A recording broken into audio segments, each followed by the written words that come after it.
കേരള ഭരണ സർവീസിൽ എല്ലാ സ്ട്രീമിലും സംവരണം നടപ്പാക്കണമെന്നാവശ്യപ്പെട്ട് പ്രക്ഷോഭം ശക്തം. വെൽഫെയർ പാർട്ടി സെക്രട്ടേറിയറ്റ് മാർച്ചും Kerala regional Latin Catholic council secretariat ധർണയും സംഘടിപ്പിച്ചു. സംവരണ നിഷേധത്തിനെതിരെ സംവരണ മെമ്മോറിയൽ സംഘടിപ്പിക്കുമെന്ന് വെൽഫെയർ പാർട്ടി പറഞ്ഞു.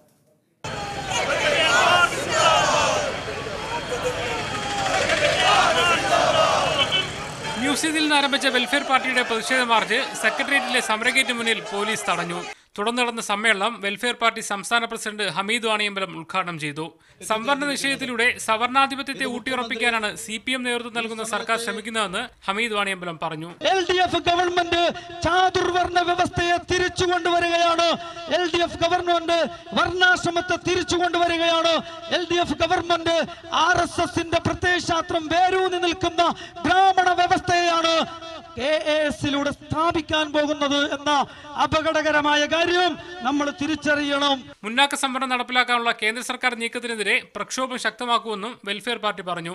വിവിധ പിന്നാക്ക സംഘടനകളെ പ്രതിനിധീകരിച്ച് ഫാദർ തിയോദേശിയസ്, പ്രൊഫസർ അബ്ദുൾ റഷീദ്, വിഷ്ണുപുരം ചന്ദ്രശേഖരൻ, കുട്ടപ്പൻ ചെട്ടിയാർ, സജി കൊല്ലം, റജി പേരുകട, ഷംസുദ്ദീൻ മന്നാനി തുടങ്ങിയവർ സംസാരിച്ചു. Kerala region Latin Catholic council സംഘടിപ്പിച്ച സെക്രട്ടേറിയറ്റ് ധർണയിലും നിരവധി പേർ പങ്കെടുത്തു. അത് നിയമപരമായി നേരിടും, രാഷ്ട്രീയപരമായും മറ്റ് ജനകീയ ശക്തി ഉപയോഗിച്ചും ഈ സർക്കാർ നടപടിയെ ശക്തിയുക്തം ഞങ്ങൾ ചെറുക്കും.